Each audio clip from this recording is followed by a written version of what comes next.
আপু, আমাকে ফুচকা খাওয়ানো যাবে? অবশ্যই খাওয়াবো ভাইজান। আমি তো এনে ফুচকা বেচার লেগেই দাঁড়াইছি। আপনি খারান, আমি দিতেছি। কিন্তু একটা সমস্যা আছে। কি সমস্যা? আপনাকে দেওয়ার মতো টাকা আমার কাছে নাই। কি কইতেছেন ভাইজান? আপনারা দেখো তো মনে হচ্ছে ভালো ঘর থেকেই, আর আপনি কইতেছেন সামান্য এক প্লেট ফুচকা খাইবেন আর আপনার কাছে টাকা না। আপনি কেমন লাগে মজা করতেছেন?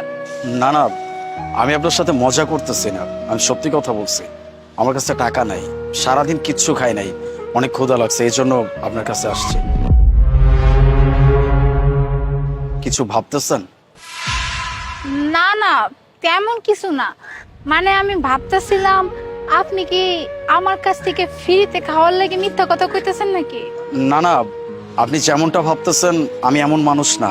সত্যি আমার অনেক ক্ষুধা লাগছে, পকেটেও টাকা নাই, এই জন্য আপনার কাছে আসছি। আপনি যদি আমাকে না খাওয়ান তাতেও কিন্তু কোনো সমস্যা নাই। আপনার ব্যবসা বলে কথা, ফ্রি খাওয়াবেনই বা কেন? আমি আমি চলে যাচ্ছি। ভাইজান যায়েন না, সমস্যা নাই। আপনার টাকা দেওয়ান লাগবো না, আমি আপনারে এমনি ফুচকা বানাই দিতেছি।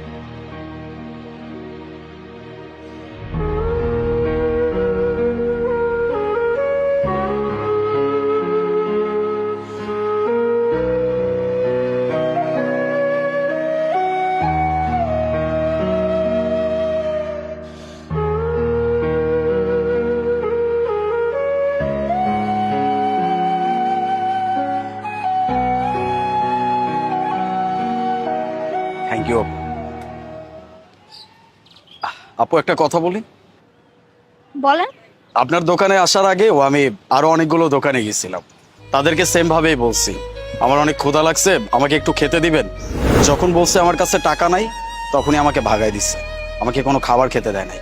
কিন্তু দেখেন, আপনি মানুষটা কত ভালো। আপনি জানেন যে আমার কাছে টাকা নাই, আমি আপনাকে টাকা দিতে পারবো না, তারপরেও আপনি আমাকে খাইতে দিচ্ছেন। Thank you so much.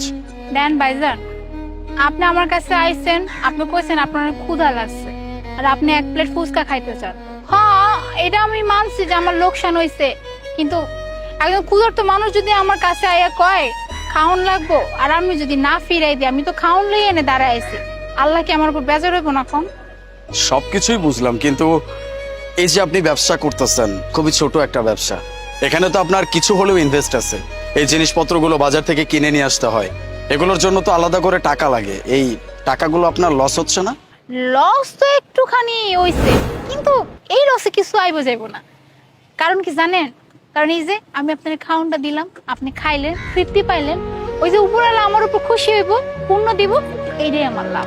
বাহ, আপনি নিজেই এত বড় একটা ঝামেলার মধ্যে আছেন, এত বড় একটা বিপদে আছেন, আর আপনি অন্য মানুষকে সাহায্য করতেছেন, ব্যাপারটা অনেক সুন্দর। কি কইলেন? আমি সমস্যায় আছি মানে? কি কইলেন আপনি? আমার মার অপারেশন করা লাগবো? কত টাকা লাগবো? 50,000 টাকা? আমার কাছে তো এই মুহূর্তে 50,000 টাকা হইব না। কি কইলেন?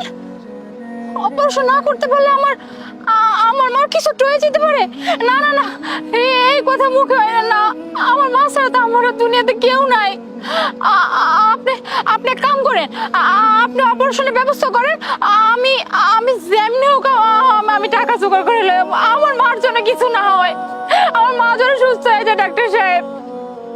আচ্ছা আচ্ছা, আমি টাকা লই আইতেছি। আমি আমি আমি 50,000 টাকা কই থেকে পামু? আমি তো ডাক্তারে কইয়া দিলাম যে আমি টাকা লই আমু, কিন্তু আমার মার কিছু তা আমি বাঁচুম না, আমার মায়ের বাঁচাতে হইব।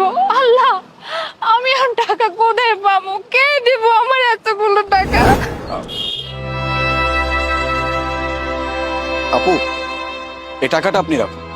ভাইজান, আপনি না কিছুক্ষণ আগে কইলেন আপনার কাছে টাকা পয়সা নাই, আর আপনি আমার এতগুলো টাকা দিতেছেন? হ্যাঁ, বলছিলাম যে আমার কাছে কোনো টাকা নেই, তবে মিথ্যা কথা বলছিলাম। অ্যাকচুয়ালি আপনি যখন ডক্টরের সাথে কথা বলতেছিলেন তখন আমি সবগুলো কথাই শুনছি। আমার মনে হলো আপনাকে সাহায্য করা উচিত।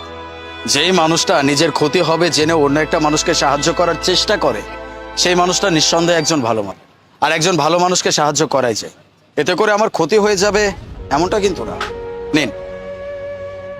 না ভাইজান, আমি আপনার কাছ থেকে এতগুলো টাকা নিতে পারবো না। আর আমি এই টাকা যদি নিয়েই নেই, তাহলে আমি এই টাকা তো আপনার ফেরত দিতে পারবো না। তখন ফেরত? ঠিক আছে, এই টাকা আপনার ফেরত দিতে হবে না। মনে করেন আপনার বড় ভাই তার নিজের মায়ের চিকিৎসার জন্য এই টাকাটা আপনাকে দিচ্ছে, এটা নিন, নিজের মায়ের চিকিৎসা করুন। আচ্ছা ভাইজান, আমি আপনার আরেক প্লেট ফুচকা বানাই খাওয়াইতেছি।